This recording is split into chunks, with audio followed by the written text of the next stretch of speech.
Somebody in the comments of a World Cup video wrote, "Can someone explain how this whole thing actually works? The group stage, the knockout, who advances? It looks like algebra homework." And honestly, fair. The World Cup bracket looks like somebody spilled a spreadsheet. So here's my promise. Give me the next 5 minutes and you'll read that bracket like a playoff bracket. You'll know what every single game means, how 48 teams turn into one champion, and exactly how the USA can win the whole thing on home soil. In plain English, sorry American, let's go. Here's the entire tournament in one sentence. It's the NFL regular season and the NFL playoffs, crammed into 1 month. 2 phases. Phase 1 is the group stage. That's the regular season. Everybody plays, nobody goes home yet, you're just earning your spot. Phase 2 is the knockout. That's the playoffs. Win in advance, lose, and you fly home. That's the whole thing. Everything else is just details, so let's fill in the details. Phase 1, the group stage. They take all 48 teams and split them into 12 groups of 4. Think of it as 12 tiny divisions. Inside your group, you play the other 3 teams once each, a round robin. 3 games, that's it. No bracket yet, nobody's eliminated yet. You're just stacking up points. And here's the part that short-circuits the American brain. In soccer, a tie is worth something. A win gets you 3 points. A draw, a tie, gets you 1 point. A loss gets you nothing. So unlike football, where a tie feels like kissing your sister, here a draw can literally send you to the next round. Points are everything. So after everyone's played their 3 games, you rank the 4 teams in each group by points. The top 2 from every group advance. 12 groups, top 2 each. That's 24 teams through. Then they take the 8 best third-place teams from across all the groups and they advance too. 24 plus 8, 32 teams move on. The other 16 go home. American translation, the group stage is just seeding. It's the regular season deciding who makes the playoffs and who gets the good seed. Phase 2, the knockout.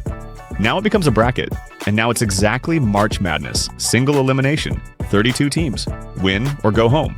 Round of 32, then the round of 16, then the quarterfinals, 8 teams left, then the semifinals, your final 4, then 2 teams standing, the final. And here's the one new rule that matters.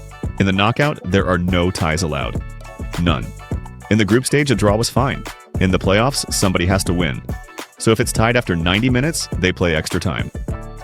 Still tied? A penalty shootout. 1 guy, 1 ball, 1 goalie, and an entire country holding its breath. And somehow I'm the one who needs to lie down. Shootouts are pure torture. That's an upcoming video. Now, if you've watched a World Cup before and something feels off, you're not crazy. 2026 is the biggest shakeup in the tournament's history. It used to be 32 teams, now it's 48. It used to be 64 games, now it's 104. It's usually one host country, like this time there are 3, the United States, Canada, and Mexico. First time ever. Why blow up a formula that worked? 2 reasons, and one of them is the honest one. The nice reason, more countries get in, so more of the world gets a team to root for.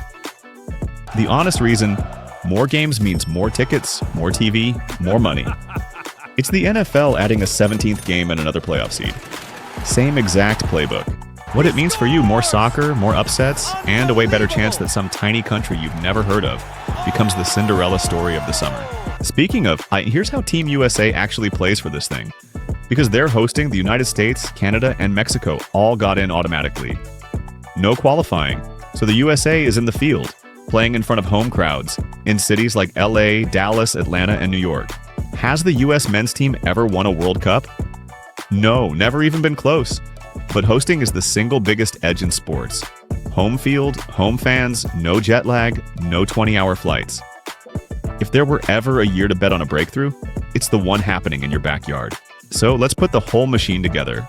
48 teams, 12 groups. Everybody plays 3 games. The regular season.